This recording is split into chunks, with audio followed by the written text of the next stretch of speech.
For me, living in the mountains, it's mandatory. It's part of satisfying my soul. In 2016, I became the first American woman to successfully summit Everest without the use of supplemental oxygen. I work there as a professional guide, and I climb all over the world.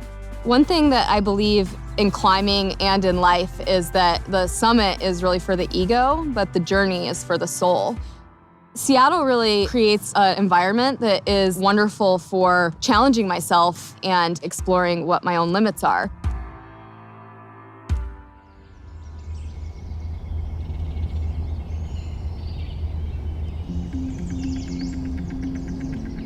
I'm Melissa Arnot, and I work as a professional mountain guide here in Seattle. Climbed Mount Rainier 110 times, climbed in South America, all over Asia and Europe. I just like to walk uphill slowly. Seattle culture has been completely integral to any success I've had.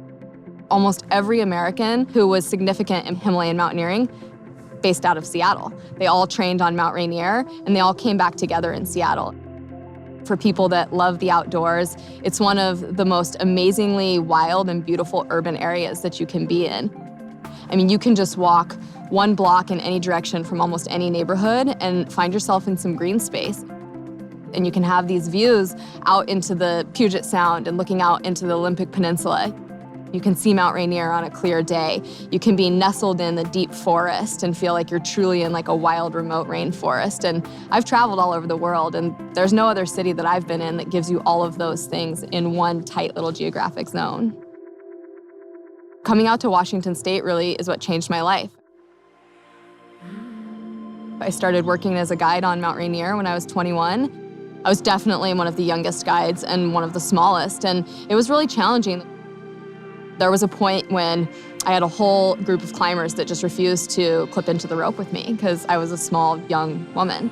And remembering that as I gained more success and not just making the assumption that people would feel comfortable with me because I had summited Everest, or people would feel comfortable because, I'd climbed Rainier 100 times. And I felt like the best way that I could tackle sort of people questioning my size or my gender or my place in this job was to be as competent as I could and then show them all of the dimensions of who I am. As I've been lucky enough to achieve my own personal goals, I've seen the importance of forming really close and continuous relationships with people who have similar goals. When I form a relationship with a mentee, we get together and we become family. So of course, we spend time in the climbing gym and go climbing together. Of course, we're gonna spend time out on the trails running together and getting that work done. But for me, mentorship is a permanent relationship. It's not a job. It's such an honor to be able to be in the mountains, a place where I have the technical skills to stay safe and be able to teach other people and help them achieve summits that they're interested in.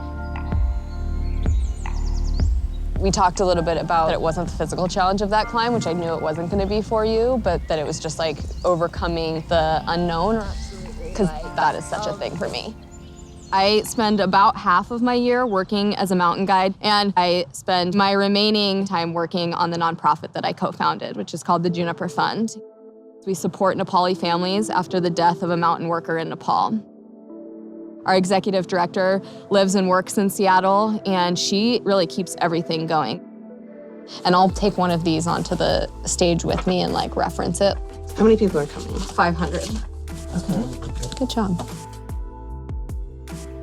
We continue to have such phenomenal local support here in Seattle. Our biggest annual fundraiser happens on Mount Rainier. We bring 8 to 9 climbers up to the summit, and each person supports an entire family for 2 years. And it's pretty amazing because a lot of these people won't ever meet a family in Nepal, but they believe in what we're doing. And it's an incredible way for us to be in the mountains while supporting this place that we love so much and the people that we care about deeply.